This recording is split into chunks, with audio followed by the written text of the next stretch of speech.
Are you ready to grow your business, build wealth, and spark transformation in the south suburbs of Chicago?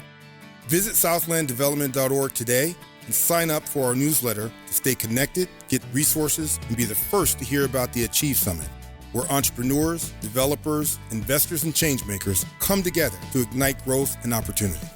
Don't just watch change happen, be a part of it. Join the movement at southlanddevelopment.org and start building your legacy today.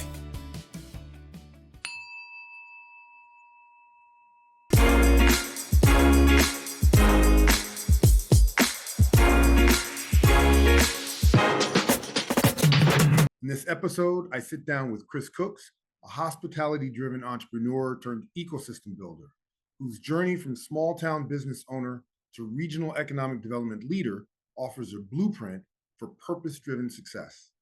Chris shares how he turned his passion for service and hospitality into 3 thriving local businesses, Lion Scout, Cab Scout, and Bar Scout, serving his community in Michigan with creativity and care.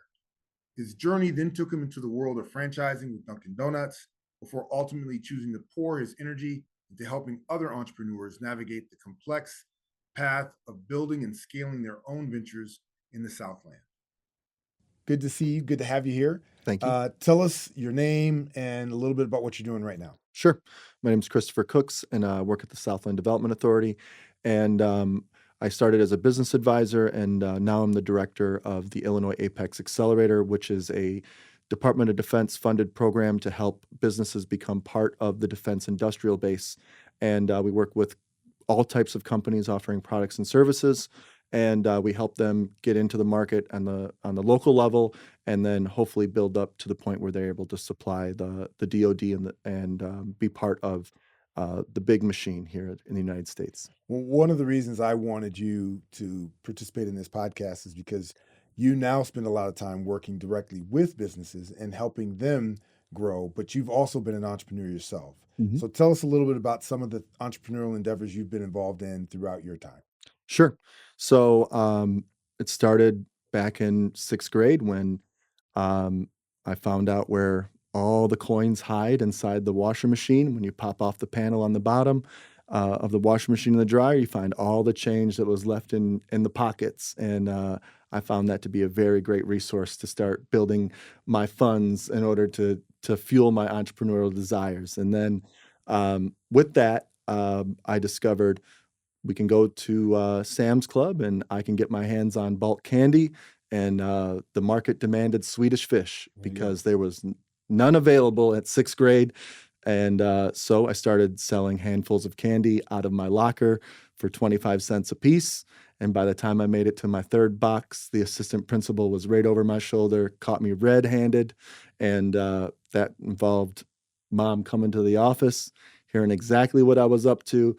And that's when entrepreneurship was put on a slight amount of hold until we figured out where I can do these things. Well, I was telling a story. My oldest son in high school, there was a kid in his high school who basically took orders for bacon, egg, and cheese sandwiches. And he would spend about $25 in buying all the ingredients. And then he would make, 30, 40 of these sandwiches every day and sell them before first period. They were hot, so people were waiting. He'd sell them for $5 a piece. This kid was making about $250 a week in profits from selling bacon, egg, and cheese, and it all happened prior to first period every year. And he'd walk in with a little grocery bag of bacon, egg, and cheeses. And I thought that kid is gonna make it. Like that is really the sign of a true entrepreneur. But tell us a little bit about some of the other entrepreneurial things you've been involved in since your 6th grade candy store. Oh, sure. Escapades. So where I grew up, just outside the city of Detroit, my neighbors had owned a marina, and they were entrepreneurs themselves. A group of 6 brothers decided to take some land nobody wanted and decided to make it into a marina. And they realized that they had to have somebody that was a mechanic. They also had to have one of the brothers had to be the finance people. The other people, they all had to be part of the operation, and they all dictated what their talents were and where they were to go. And it provided a livelihood for their entire family. And so when I was 14, I asked my dad, can I get a new bike? He said, of course. And I said, when can we go to the store to get it? And he said, unfortunately, son, you don't have a job.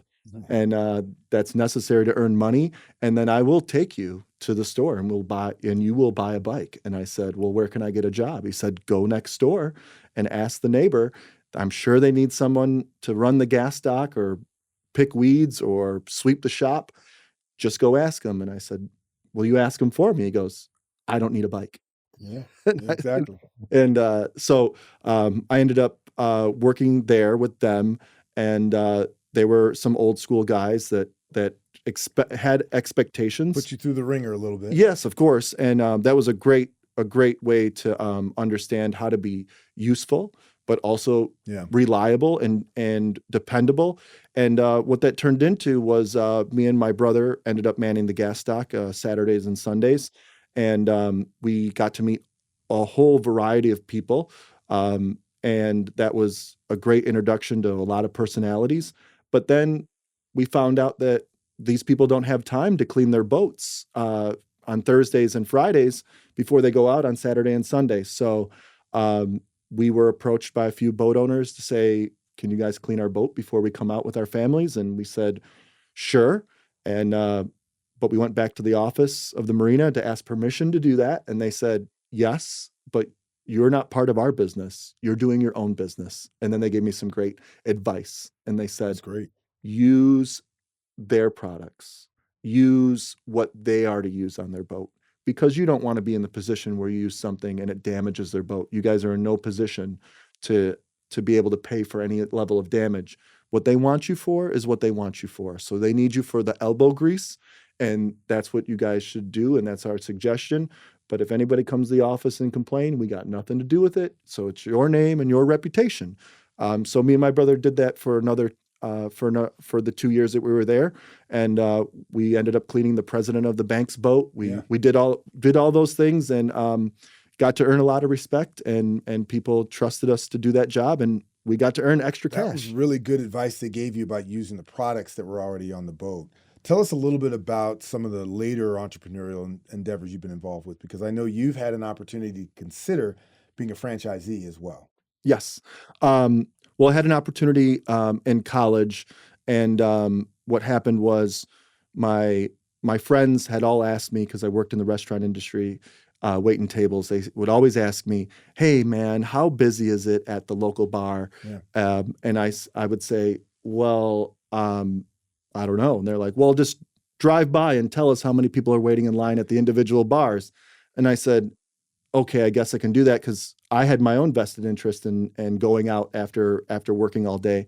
And so what happened was that was a demand. The market had said, we want to know this information before we make a move. Who can get us that information? And it was just me and my friends.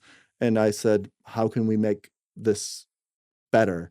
How can it be something that maybe can go beyond just my friends asking, to maybe go to a proof of concept? And that's when St. Patrick's Day of 2008, I had spent the time to work with a young man named Forrest. He was a great computer programmer. We took the old desktop where your big monitor sat on top. We took that, we hooked it up to the internet. We made that our server, and we worked with what's called a common short code. So that's the 5-digit and 6-digit number you get text messages from. And in 2008, that technology was tangible. So you could actually buy a subscription. There would be a 5-digit number. In this case, it was 41411, which was perfect, because 411 means information. And then you purchase a keyword. So if someone is to send a message to that, you can set up the server to bounce back an automatic response. So what we did was we set it up with 2 cell phones that were admins. We would able to round the block, send the keyword for the bar and a 2-digit number, and that would tell you how many people were waiting at each line. We incorporated all 8 of the bars, and everything was it was all working technically, and it functioned. And it was my sister, who's 2 years younger than me, who gave me the kick that I needed and said, What do you mean you're not ready to do it on St. Patrick's Yeah. Day? You can do it on St. Patrick's Day. You have to do it on St. Patrick's Day. And then that was the catalyst to jump in. And what happened with that was a great response from St. Patrick's Day to the middle of May when all the students go home. Following that, in that summer, while waiting tables, I was waiting on a customer who happened to be the assistant to the president of the local Budweiser distributor. And she said, "We've heard something about this, and that's you." I said, "It is me." And she said, "I'll be back and I'll tell you what their interest is." Well, And let me stop go one ahead. thing. I just want to clarify. So, what your service did is it let people know whether or not a particular bar or restaurant was busy. Yes. So Got it. 9 p.m. to 1 a.m., we would round the block every 10 minutes and make sure that the number was updated. So if you were at your apartment, your You dorm room, know, hey, if I go down now, there's seats available, but between 11 and 12, there's no Mhm. seats. Great. Yes, exactly. So, what ended up happening with the Budweiser distributor is they said they wanted to have a meeting. And my motivation was, man, we've got ad space, which is 40 characters at the top of every message. And my goal was to sell that and maybe get 40 to 60% of my ad space because I had no other customers. I had nobody else wanting to buy. But once I met with the president of the local Budweiser distributor, he said, I need two things from you. I need one, that you don't get you and I in trouble because I'm not allowed to tell anybody to go to a specific location and drink my product. Yep. I said, that won't happen because we have all eight. We have a majority of the market and you're just advertising the product. He goes, that works. And I said, what's the second ask? He goes, that you never work with the Miller Lite guys. And I said, well, how can we? That'll cost you. He goes, Yeah, right. and I want 100% of your ad space. I don't want anybody else to get a chance. And that point, you have to make a very important decision. And it's kind of in the moment Yeah. to say, How do you price this correctly? right, yeah. And my answer to him was, you can have 80% of the ad space because I need 20% to in order to build my brand, to build that that rapport and offer greater information in the ad space. That's a great response. He accepted that, I'm assuming. Yes, Yeah. absolutely. He was disappointed he couldn't have it all, but I knew that all my eggs in one basket would end up making me more vulnerable, and I needed to be able to have diverse lines of revenue. So I want to come back to this because there's a really important story in that decision process for you of how did you know I needed to do this? What was your reference that allowed you to understand that if I sell 100% now, I'm probably underselling myself. I need some vehicle to promote myself and other businesses.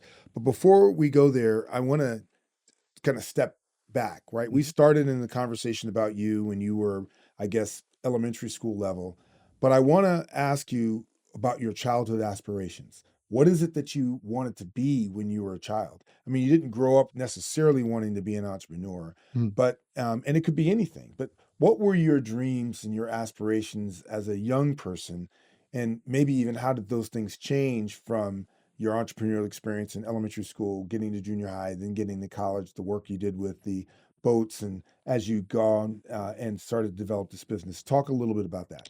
Yeah, so as far back as I can remember, I was surrounded by friends, parents who were educators, and I saw the level of respect they had. I saw how they were able to provide for their families. My dad is an engineer, and of course there was like, well, you need an education, and do you want to follow in your dad's footsteps? So those were like the things that the things that you were comfortable with because you had seen other people do it, right? And when you have a family as large as mine, they're just for reference, my dad is number 7 of 7, and my mom is number 10 of 13. Respectively, my mom is the baby girl of the family, and my dad is the baby boy. So they get the privilege of perspective. Yeah. And then as their eldest child, I get to get that also with my cousins, my aunts, and my uncles, and seeing what other people have tried, what other people have been successful at, failed at. And so I initially thought, you know what, engineer sounds great because my dad does it. Yeah. But then that went more towards, I think I want to be an educator because I like people, I like engaging, I'm curious, and that seemed like a great way to satisfy those Well, desires. let's take it a slightly different direction. Sure. Do you ever want to be a rock star? Did you want to play in the NBA? Talk about some of those aspirations that, kind of sit in that point where you may not even be able to really tell somebody why I wanted to be this, but I wanted to do X, Y, and Z. What were some of those things that were not necessarily professional? Mm. Yeah. For me, maybe fighting over the policeman costume Yeah. was the initial like I'm going to be this when these things are put in front of you when you're in the kindergarten and preschool age. Yeah. But you know, my parents never put much emphasis on what are you going to be, what are you going to be. So it was never a situation where I said, I have to choose or I have to do that. So I was left to figure out what I truly enjoyed and what I truly wanted.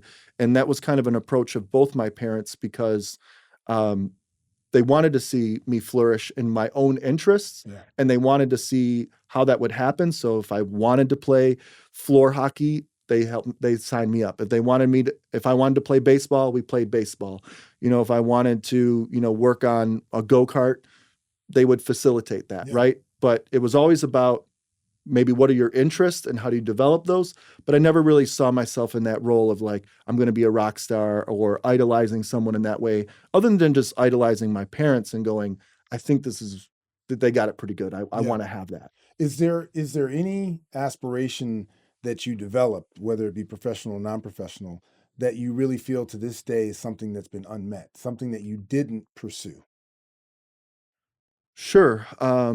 You know, at some point, I wanted to be a restaurateur and, um, people have told me many times you'd be great at it, but also know the reality of that life and Yeah. how hard it truly is. But I love cooking. I love it. I love engaging with people. It is the right environment, Yeah. but it's not the right commitment because there's other things that come to a detriment when you look at that and you go, if you want to be a family man and you want to be able to, not work nights and weekends, you're going to have to choose a different path. Yeah. I would say that's probably one of my unrealized ambitions. Once I learned how to cook, once I learned how to wait tables, once I learned how to do restaurant management through practice, Mhm. um, I I would like to do that someday. What do you think when you sit back and think about the opportunities that have been presented to you? What's the through line between you considering education, engineering, some of the entrepreneurial things that you've done, restaurants? What was it about those elements that really interested you? Can you think back about what's the underlying desire of any of those that tie those things together? Um, Being a facilitator with people, like helping them enjoy their time. So with the college business, I was helping people get out and enjoy their time. Working in restaurants, I was being helping facilitate people enjoying their time together. When I worked at the gas dock, same thing. All those I think that's the through line is like I love engaging with people. I'm very interested in and curious in what people do. And then how can I be a part of it? How can I facilitate? Yeah. How can I participate? And I think that's the through line. Yeah, no, that's really interesting. So I want to come back to the business that you were describing. What was the name of the business that had the 41144? Oh, sure. Through many iterations of trying to come up with the name, we landed on Line Scout. Okay, Line Scout. Yep. Now, Line Scout, what happened with that business ultimately? So, in the first, after we had gotten the contract to work with Budweiser, that legitimized us because they allowed us to use their logo on our business cards, and our model of promotion was captive audience, people waiting in a bar line. Here's the business card. Here's how you can prevent yourself from being stuck in this situation.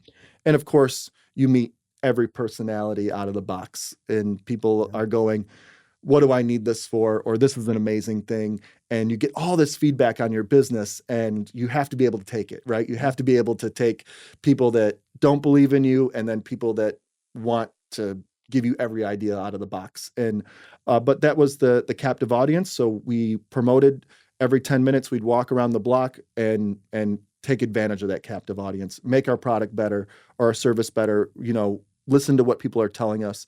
And what ended up coming from that is within the first year, the taxi cab companies, the ones that I used to drive me to enjoy, go, Chris, we see you out here every day. What are you up to? And I showed them and they go, wait a minute, we could use that, because when staging our cabs before all of this Uber and rideshare stuff kicked off, we see that there isn't any opportunity to pick up people because there's no one in line. Right. That means that we need to be out by the apartments, the dormitories. We need to be ready and available to pick up people and be in the proximity of where they are.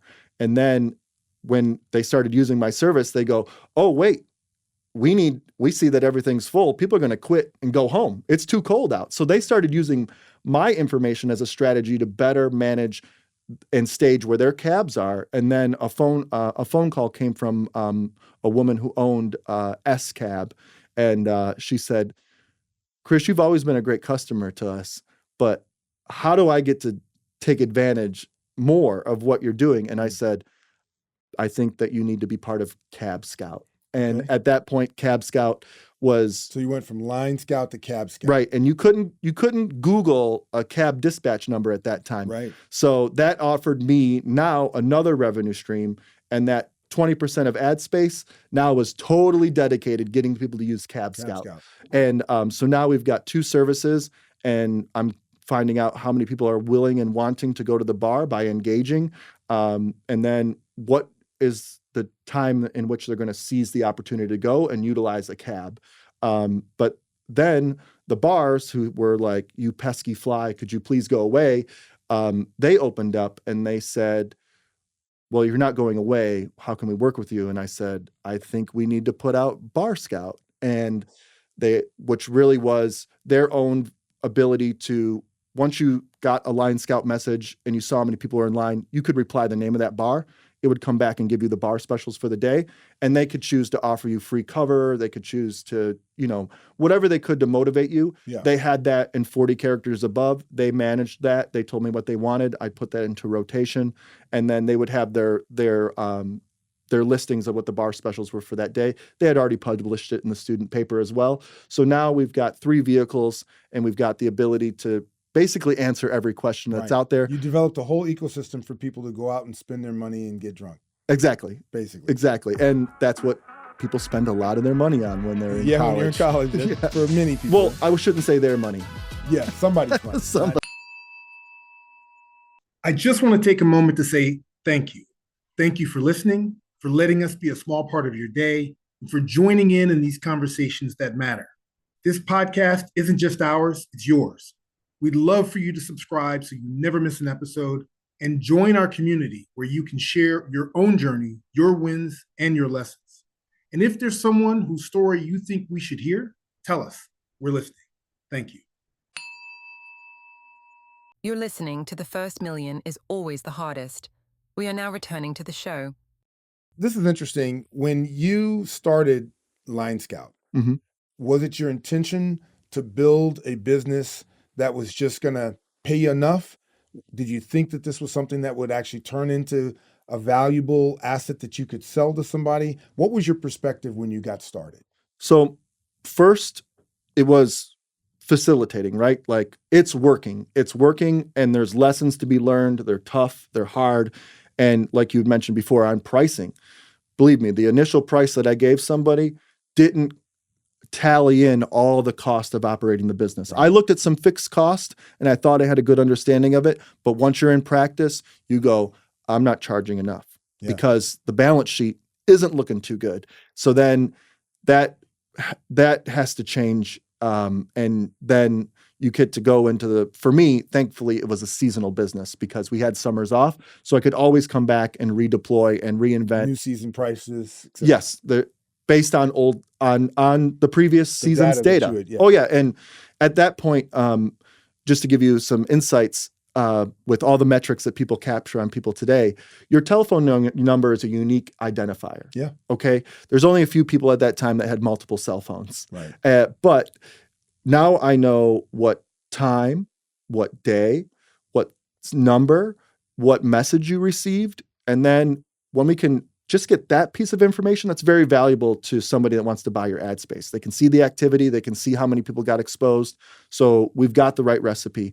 But then when we start layering it with Bar Scout and Cab Scout, we have your unique identifiers, your telephone number, and then we can start layering the data so that it becomes even more valuable. And it was not something that the advertisers understood at that point. It just was really good to show them because it showed that you had data. It's really important, point that you're making, which is often the business that you're actually in is not the one that you thought you were in. Correct. And you have to be engaged enough to understand it to really see where the greatest level of value is. Mm-hmm. Advertising, you went in to facilitate people being able to, maximize their enjoyment, minimize the time that they had to, and actually get to where they wanted to go.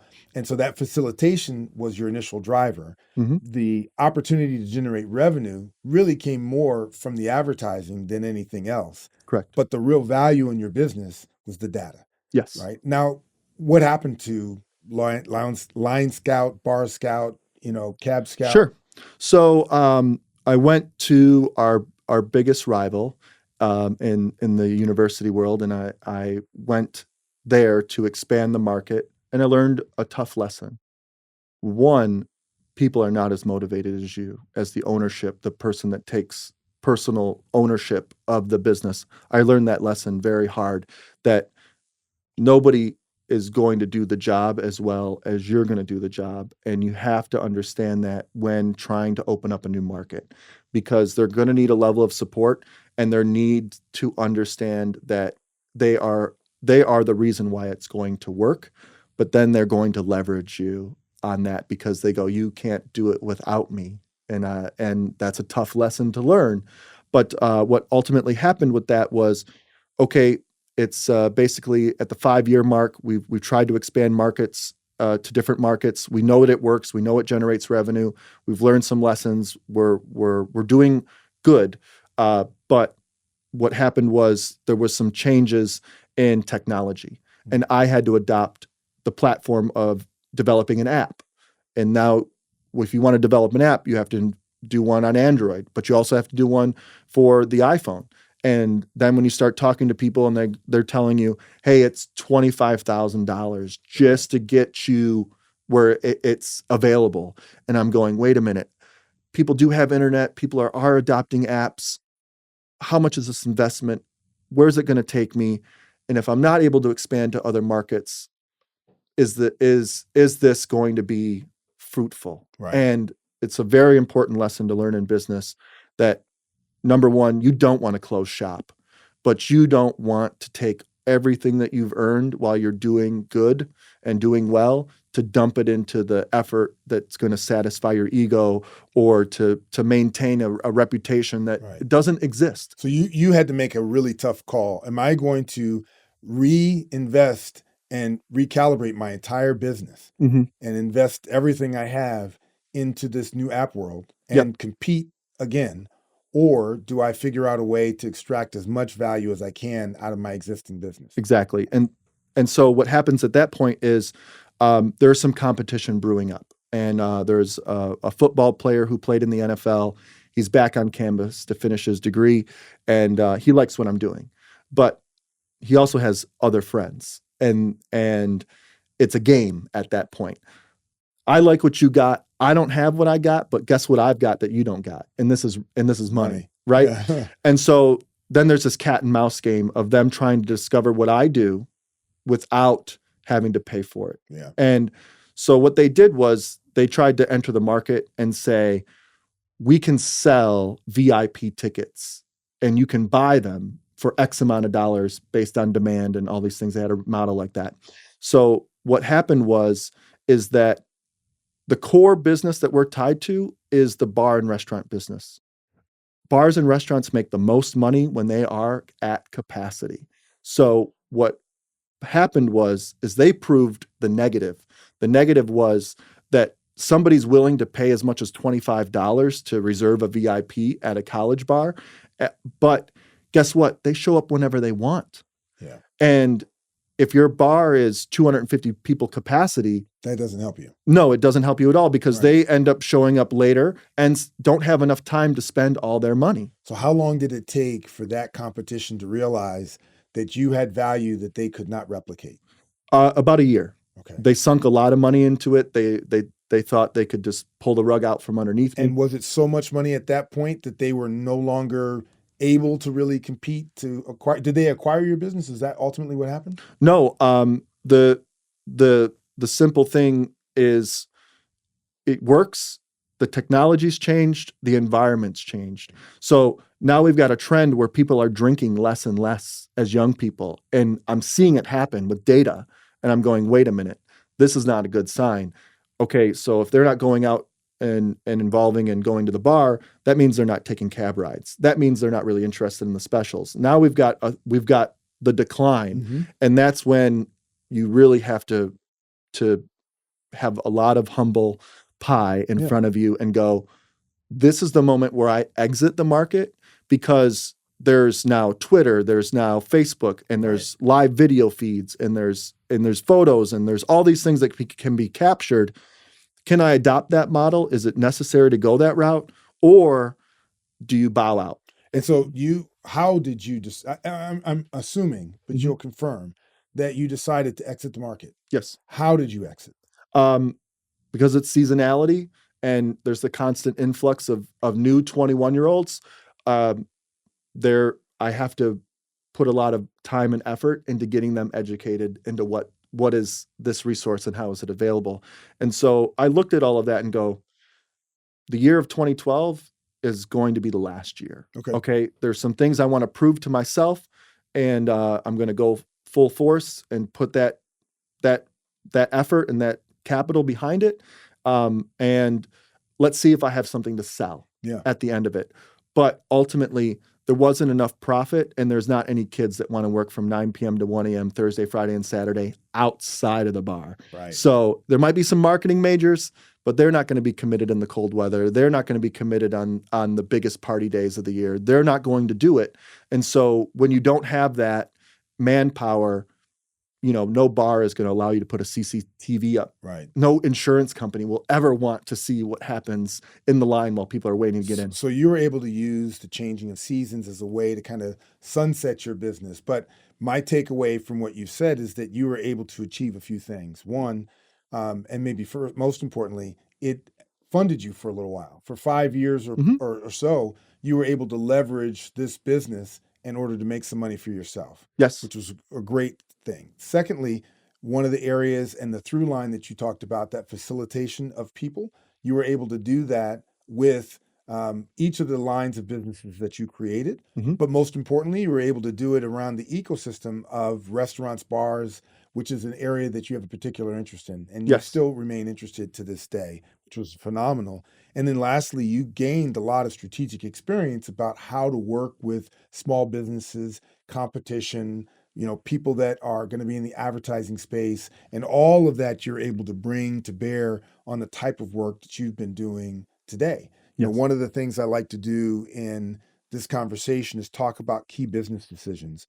One that we just talked a little bit about was the decision of whether or not you're building an empire or something that's going to feed you as almost a hobby or a way for you to just make money, or something that you intend to sell. Mm-hmm. And what's interesting about what you described is that you initially started this because you were just trying to make enough money for yourself, Mm-hmm. but it became something that potentially you could sell. And you went through the process of trying to position it. And, like happens to a lot of businesses, technology changes, the ecosystem and the environment changes, and you made a really smart decision about how to exit the business as opposed to tripling down on that business in a way that might have hurt you. Many people don't do that. And because it sounds as though, but I should confirm that you were able to use your own capital to get this started. Did you have to take investors in order to develop this? No. So your sweat capital really drove your ability to make these decisions for yourself. Correct. Right. And you built this system. Mm-hmm. Now, interestingly, one of the questions I often ask people is around the decision to buy versus build. both in the case of the boats and in the case of the Line Scout, Cab Scout, Bar Scout, you built these businesses. But I know that you've also considered, I'll call it buying into a business, Yes. franchise. Mhm. So talk a little bit about how things changed for you and you matured as an entrepreneur between, hey, I'm going to take these businesses that I build versus that I'm going to look for business that I either buy or I buy into. And I'm particularly interested in your experience with Dunkin. Oh, sure. So, after 2012, we wrapped it up. Had the opportunity to move here in Chicago because my now wife was placed at Chicago Public Schools. So it's time to put up or shut up. Yeah. And that was a great catalyst, right? These things that happen in your life, you have to understand that the opportunity doesn't last forever, and you have to take you have to pour in your energy into the right direction that makes the most sense. And for me, that was, let's go to the city of Chicago, right? I've never been afraid of getting out of my element. I mean, when I told my mom I'm moving away, she goes, "What do you mean?" I go, "I already signed a lease. I already show them I got a job. Everything's good to go. The Right. car's packed. See you later." And she's like, "That's really happening?" I go, "Yeah." And she goes, "Well, I guess you're leaving on your own terms. That's good. And the door's open. You can come back." Good for you. So when it was time to go to Chicago, the big city, right? I got my now wife there, and she was kind enough to say, "I will live in a studio apartment with you." Good. And we lived She in truly loves you. yes. We lived in Lincoln Park, and we could see the lake through our two windows between two buildings, and it With a was. stethoscope Yeah, right. No, we could see it. It just happened to be between. or a magnifying glass. Yeah, and it was right by the old the Caprini Hospital over in Lincoln Park neighborhood. They Yeah. had just demolished it, so we got to watch a palace in the sky get built. Right? And so that whole process of you moving to Chicago really fostered you having to figure out, how am I going to develop a business Yes. that is going to sustain me and my family? Yes. And how did that translate into you thinking about Dunkin' Donuts? And I'm presuming some of it was your interest in restaurants, but Yeah. just walk us through that a little bit. Well, I went right to the biggest bar scenes here in Chicago and said, "Can I reapply this model?" And the answer is yes. But my disconnect in my age is a detriment to me being able to operate in that space. Yeah. And so all of these things are a bunch of humble pie you got to eat. And what happened was I said, you know what? I don't want to wait tables anymore. I don't want to be stuck in that lane where you're only able to manage a restaurant because that's what they see you in this capacity. I have turned over a new leaf. I'm someone new. Let me brand myself as someone with experience in business and know what operations are and be pertinent to the issues that come up, right? Yeah. And so that I answered a Craigslist ad as a catering manager. And then I met two Dunkin' Donuts franchisees in their office, and I quickly realized that it's a sales job, and you better hustle and sell us donuts every morning. And I said, I can do that because I'm not busy in the morning. Right. So absolutely. At that point, once again, I'm a facilitator. Somebody says, I need this for my executive meeting. Can you get it to me? Yeah. Absolutely. I'm there on time.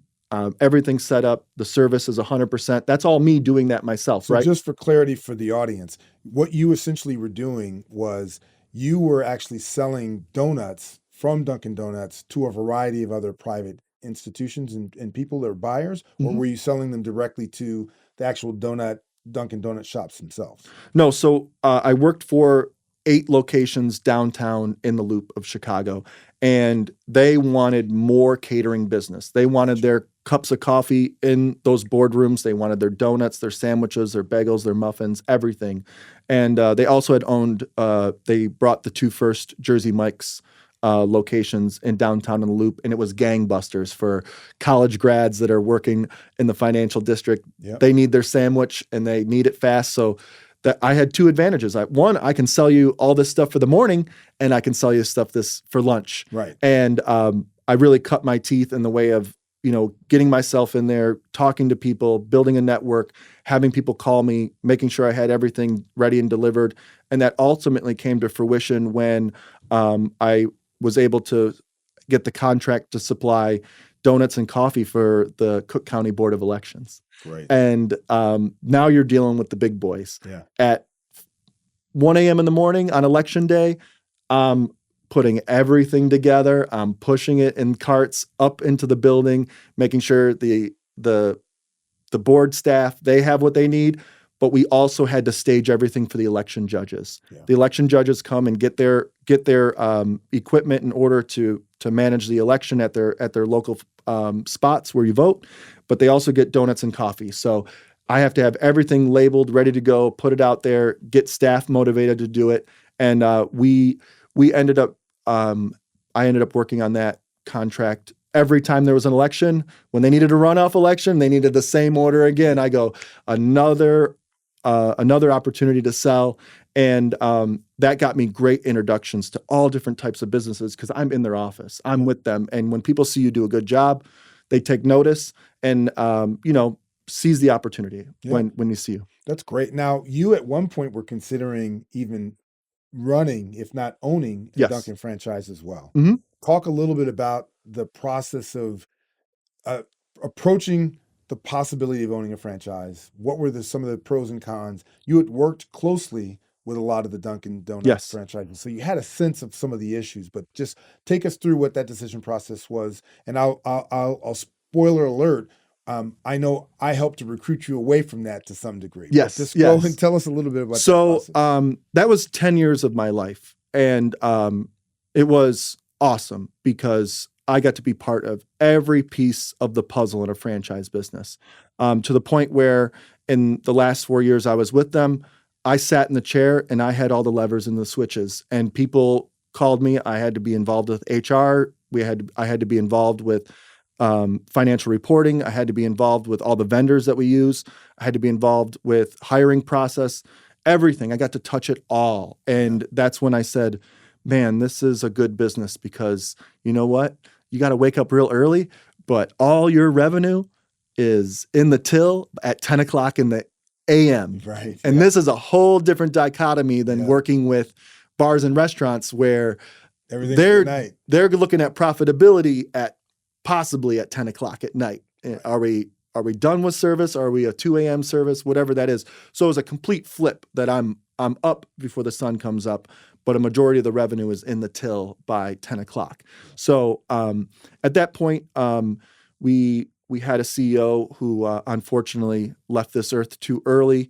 There wasn't a succession plan in place. And then there was 2 years of white knuckling, holding on. And I saw that struggle. I saw how difficult it is inside of a franchise model if you're not able to meet the obligations in that franchise model. And that gets to be a very big burden because we've bought restaurants, right? So we bought 4 locations in the south suburbs of Chicago.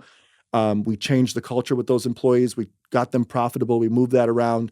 But we're also on the hook for developing new locations because when a franchise facilitates you purchasing locations, they go, how many more do we get out of you, fresh blood? Yeah. And that determines whether they're going to allow the sale to go forward. And so we had to develop several other locations, remodel them. Every 10 years it must get an update. And so I got to see all of that and I said, man, this might be a good opportunity. I've learned all the nuts and bolts. And I explored the opportunity of possibly becoming partners with the new ownership that took over after the CEO passed away. But they weren't financially stable enough, and I wasn't going to be able to bring enough money to the table to even stabilize it, let alone be on that roller coaster ride with all of my a lot of liability on me. So what's really interesting, and I want to transition to a different part of this conversation, is the experience that you had from going from you as a child, from the candy to the boating opportunity, to the Line Scout opportunity, the catering opportunity, to the point of potentially being a franchisee owner.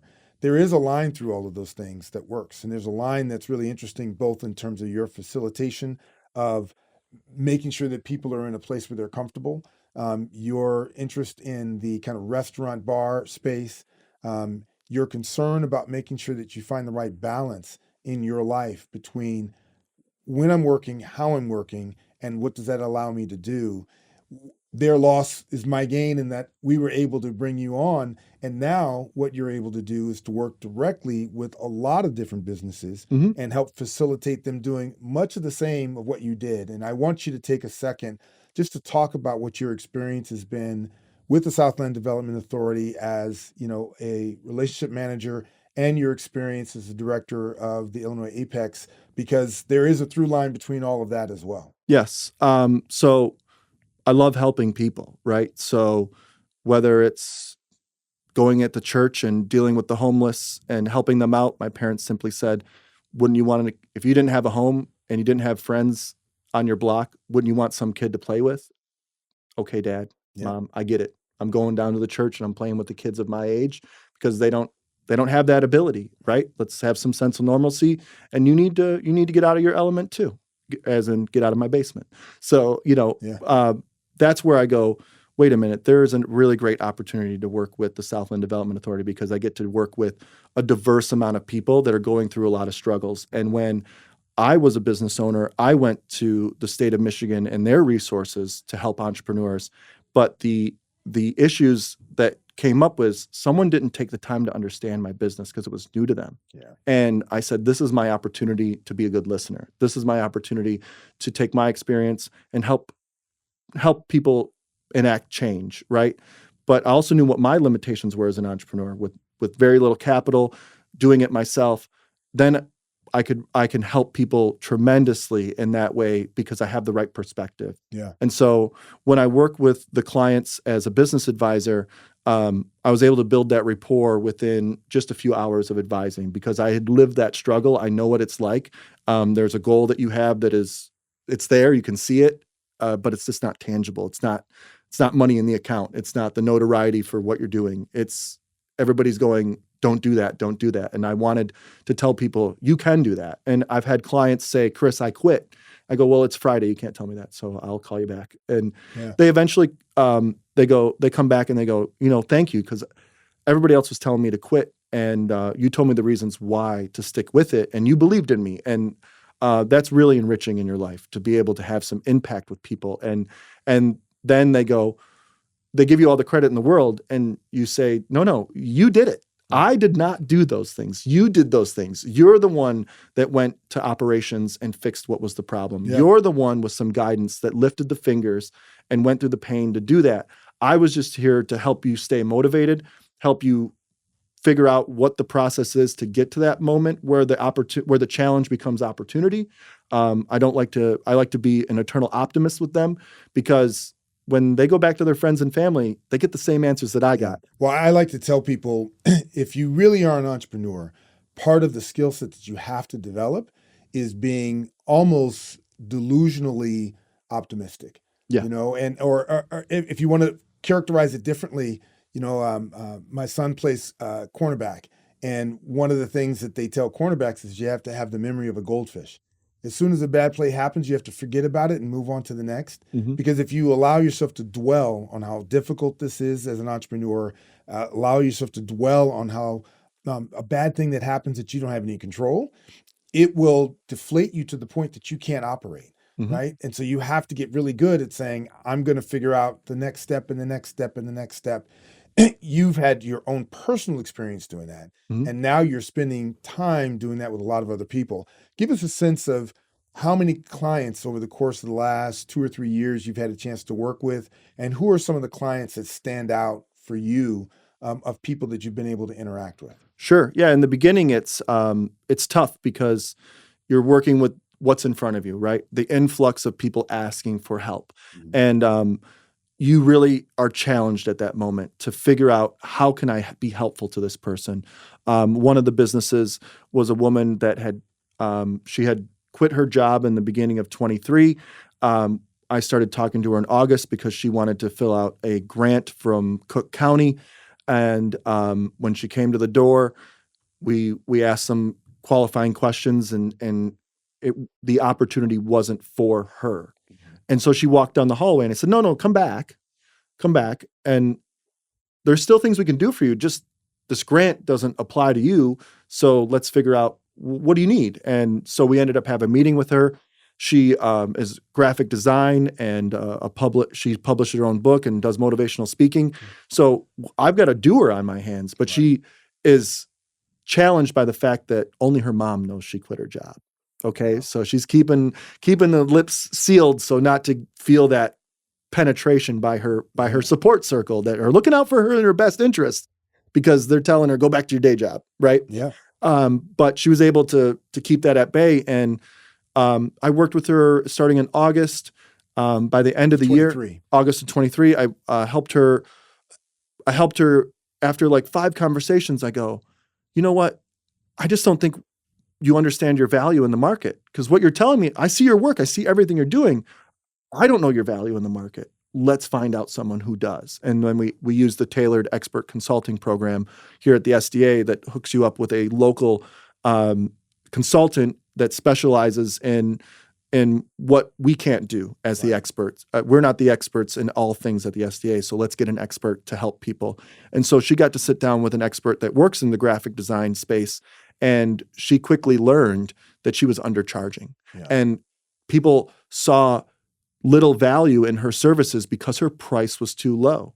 So she needed to figure out a way to better price herself so people saw value in what she was charging. She wasn't going to charge crazy money because that wouldn't work. She can't charge the prices that she had because it's not working.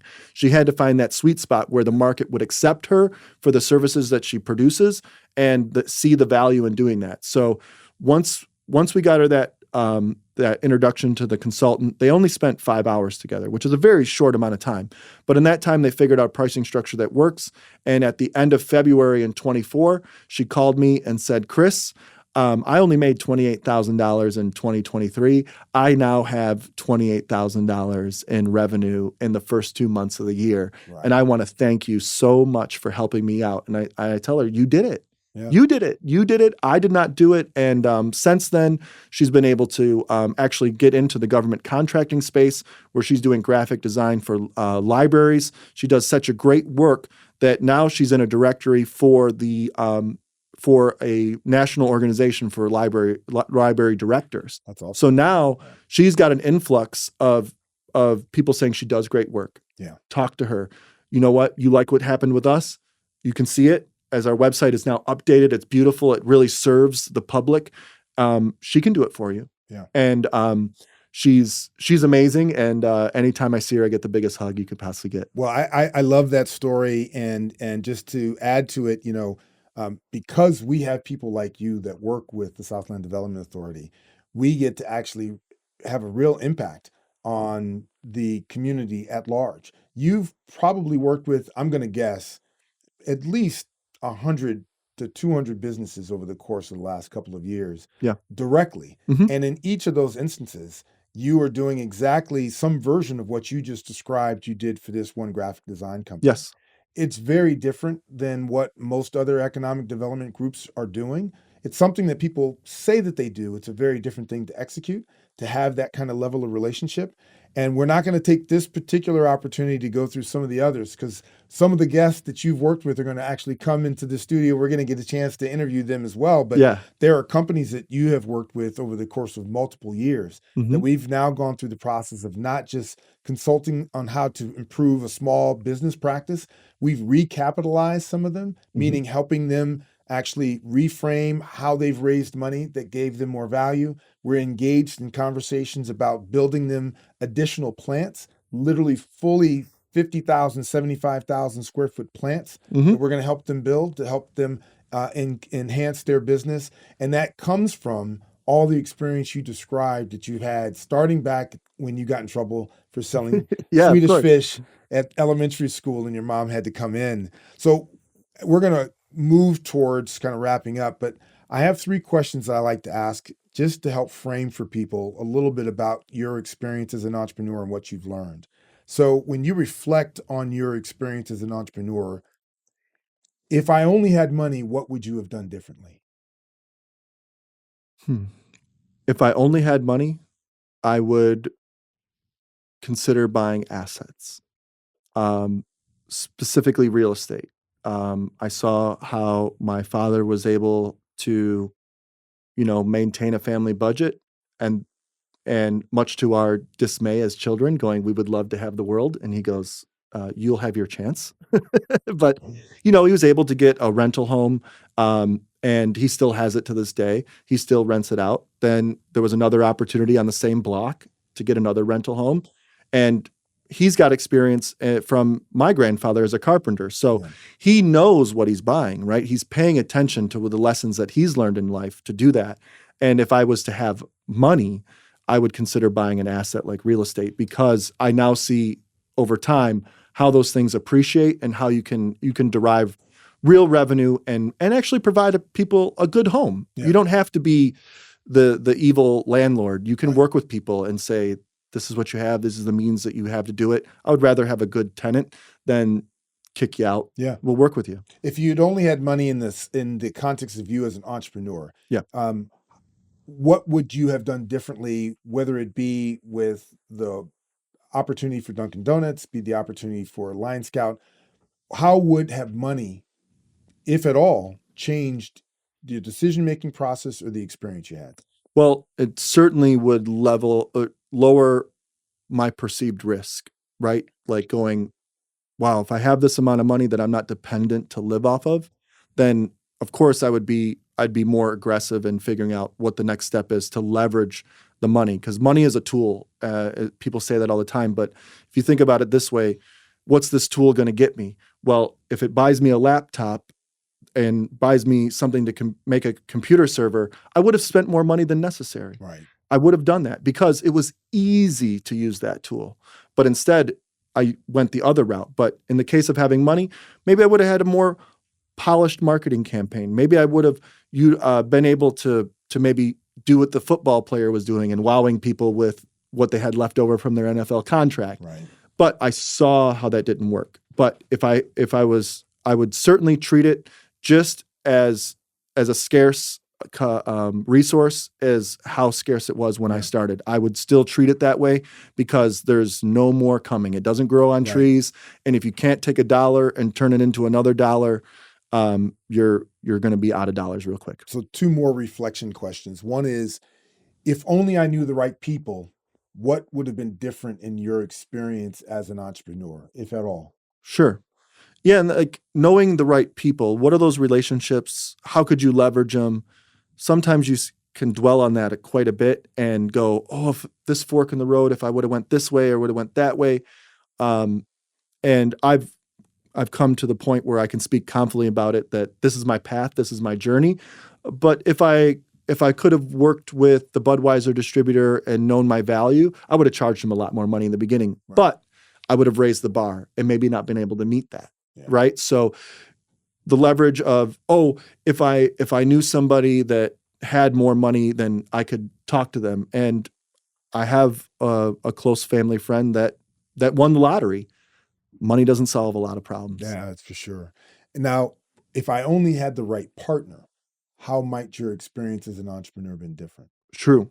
Yeah, if I would have had the right partner, the same mentality of the dedication and seeing each one of these milestones through fruition and doing a great job, the manpower of 2 versus 1 and a few people that are able to help, it probably would have had a much bigger trajectory. I probably could have ended up with a much larger customer base, and then I could have leveraged that to enter into another market before the technology and the habits caught up. Yeah. And that would be a different situation. I might be able to then sell it because, well, people see that it's not a one-man band. They say that it supports more than one person. Then maybe it's something that I can put into the market and see if someone wants to buy it or license it, the business model, and be able to utilize the tools that I give you. So, the hard part is the woulda, shoulda, coulda moments. Right. And it takes a while for you to realize that those are the opportunities in front of you. These are the paths that you took, and you have to be confident in what you did. And that's another big bite of humble pie. So one of the reasons I start our conversation with unmet expectations or aspirations in your childhood dreams is because I fundamentally believe that personal fulfillment actually comes not necessarily in being famous, wealthy, or any of those sorts of kind of outward things, but it comes from agency, you having or feeling that you have control in moving in a direction towards achieving things that are underlying the desires of the things that you wanted when you were a kid. You have been blessed to have a life where you identified very early on, hey, I like to facilitate positive things for people. And I can come in lots of different forms. I really enjoy being in this kind of restaurant, bar, food space. And I'd like to facilitate those positive things in that ecosystem. And you've been able to translate that in the work that you do right now with the Southland Development Authority and Illinois Apex by actually helping people do that every day in their own businesses. But I'd love to hear a little bit from you about how you think of personal fulfillment. What are the things that have really fulfilled you? Where do you see yourself kind of on that path of having the control to actually achieve your underlying desires of the things that you dreamed about when you were a young person? Sure. Some part of it is it's like an unconscious thing where you're out there, you're doing these things and you're being your genuine self and you're trying. You have to try. Like people go, how did this happen? How did you get this opportunity? It's because I tried, right? And I reached for things that might not be realized in the short term. But I believe that if you help people fill their cup, they'll help you fill your cup. And it's not a money transaction. It's not like, oh, if I help you get this money, then you're going to help me get this money. No, what ends up happening is when you build this network of people, if I was to call upon any of them for assistance, they would be there to help out right away.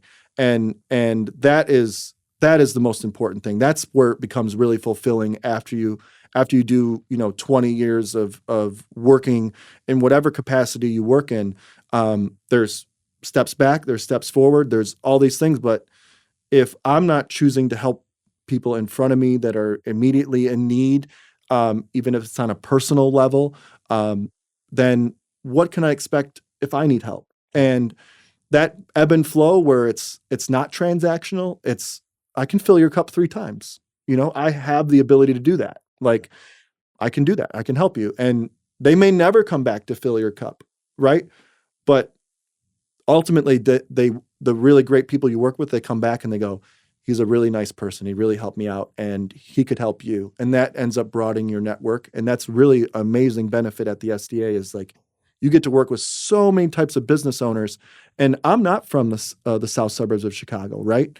But I'm able to connect with those people and they're saying, Chris, you could be a family member. You could be this, Right. some of them joke and they say you definitely got a ticket to come to the barbecue. Yeah, right. And I said, if you give me a ticket to the barbecue, I'm definitely coming with a dish to pass. Right. And it's not and With no raisins. oh, of course, Yeah, absolutely no no raisins. But you got to know your audience, Right. right? So like they're like, oh, they joke with me. They say, what are you going to bring? Like a salad from the grocery store? I said, no, my last name's Cooks. Of course, I'm going to make something. You invited me to this celebration. I'm going to contribute. What is that? And what is that? A Saturday afternoon, and you get to meet the people that you work with, and you get to beat their support network, Yeah. and that's outside of what my responsibility is, my job. But those invitations come, and you should be open to all of them because you don't know who has an uncle. You don't know. And don't even go in with the expectation that you're going to be introduced to somebody that has influence or means. Just go in and be yourself and contribute to what you're invited to and be warm and welcoming. And I've met clients that their mom and dad were, in dire straits and they've got to take care of them. And my mom's going to sign the lease because my credit's a disaster because of the challenge in my business, but I have this great opportunity. And ultimately mom knew what she was signing up for and signed that lease. And in this instance, this woman now has a business, not only just trains people in phlebotomy and gets them certified with the state, but then she has turned that into employing them to go get blood samples for people that need regular blood monitoring in all different kinds of ranges. And now she's actually adding two more vehicles to earn revenue where she's going to do patient care and IV training. And in all of this journey, she lost her mom. Yeah. And man, to lose those people that are part of your support is really tough. And, when you're working here at the SDA, people say, you got to treat people like family. You certainly can, but treat them with compassion, because they lost that guiding light in their life, and she did a big favor for her mom, and her mom's not here to do any more favors, and she has to like work tremendously hard to get to where she wants to be. And at the SDA, we get to be part of that journey, and you get to see that in some of the success stories. And I'm happy to be part of them because it really fulfills me. Yeah. Well, thank you for coming today. It was a pleasure, Chris. You've been fantastic, and I appreciate your time. No problem. I'm happy to do it.